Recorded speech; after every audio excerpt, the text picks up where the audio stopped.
محترم احباب، السلام علیکم ورحمۃ اللہ وبرکاتہ۔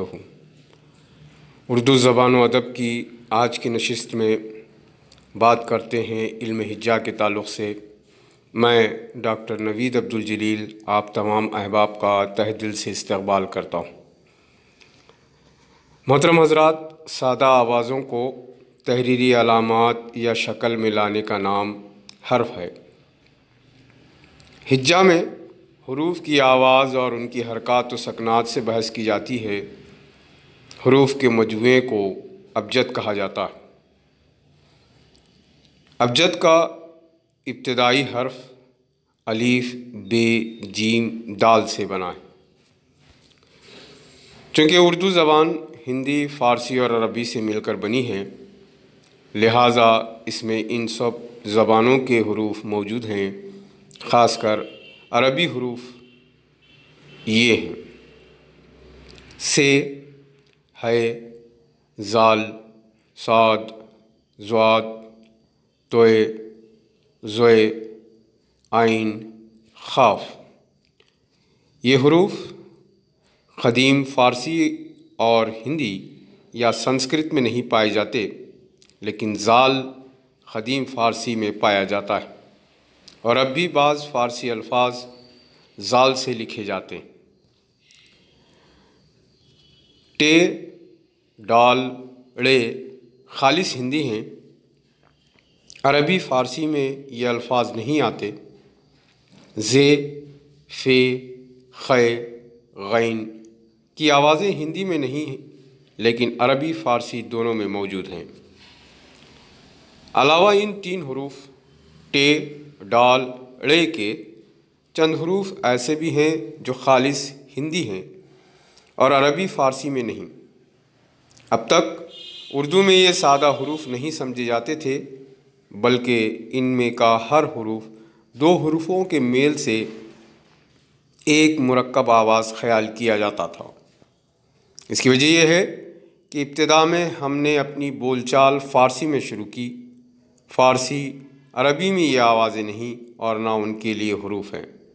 ضرورت کے لیے ان آوازوں کو دو حروفوں کے ذریعے سے ظاہر کرنا پڑا۔ یوں تو یہ دو سادہ آوازیں مگر مل کر ایک ہو گئی ہیں۔ وہ حروف یہ ہیں: پھ، تھ، تھ، ٹھ، جھ، چھ، دھ، ڈھ، ر، ڑ، ک، گھ۔ ان کے علاوہ اردو میں ر، ل، م، ن کی آوازیں بھی ہیں۔ ہندی میں ان آوازوں کے لیے کوئی حروف نہیں۔ مثال ان کی یہ ہیں: تیرہواں، کلہو، ملہو، تمہارا، نہنا۔ چونکہ ان حروف میں پہلی سادہ آواز ہے کی آواز کے ساتھ مل کر آتی ہے، اس لیے معمولی ہے سے امتیاز کرنے کے لیے دو چشمی ہے سے لکھتے ہیں۔ مثلاً کھا، کہا دو علیحدہ لفظ ہیں، تلفظ میں بھی اور معنوں میں بھی، لہٰذا املے میں بھی فرق کرنا چاہیے۔ یہ امتیاز بہت ضروری ہے۔ اس حساب سے اردو زبان میں کل حروف تہجی 50 ہوتے ہیں، جبکہ خالص حروف تہجی 36 ہیں، جن کو آپ اپنے اسکرین پر دیکھ رہے ہیں۔ علاوہ اس کے دو چشمی ہے سے مل کر بننے والے جو حروف تہجی ہیں، جن کا اوپر ذکر آیا ہے، یہ جملہ 14 ہیں۔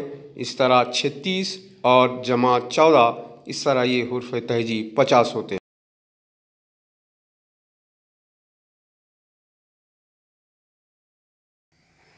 آئیے احباب، اب بات کرتے ہیں اعراب کی۔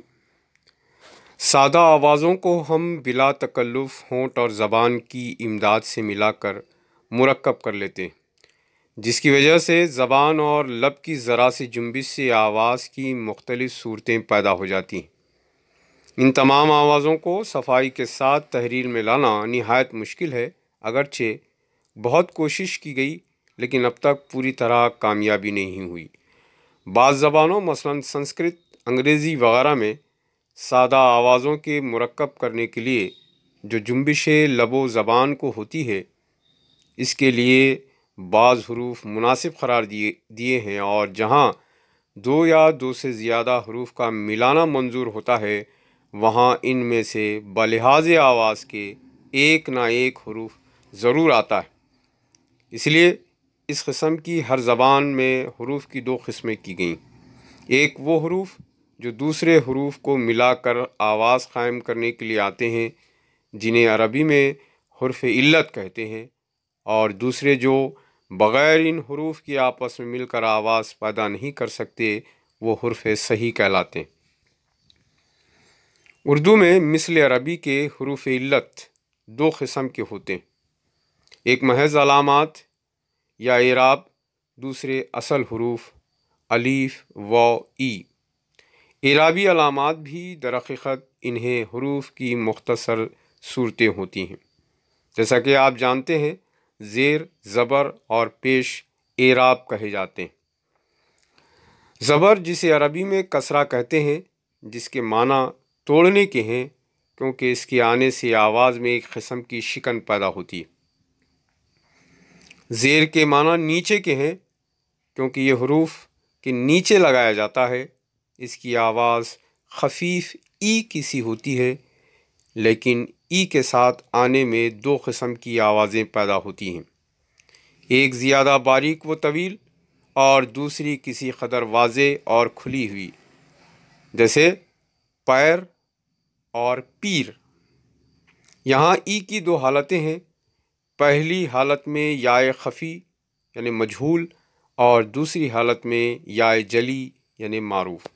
محترم احباب، آج کا یہ ویڈیو آپ کو کیسا لگا؟ اپنی رائے سے ضرور مطالعہ کریں۔ امید کہ آپ کو آج کے اس ویڈیو کے ذریعے سے اپنی معلومات میں اضافہ کرنے کا سبب بنا ہوگا۔ ایسے تمام احباب جنہوں نے ابھی تک ہمارے یوٹیوب چینل کو سبسکرائب نہیں کیا ہے ان سے ادباً گزارش ہے کہ وہ یوٹیوب چینل کو سبسکرائب کریں تاکہ آپ کی ہمت افزائی ہمارے لیے نئے ویڈیوز بنانے کا سبب بنے گی۔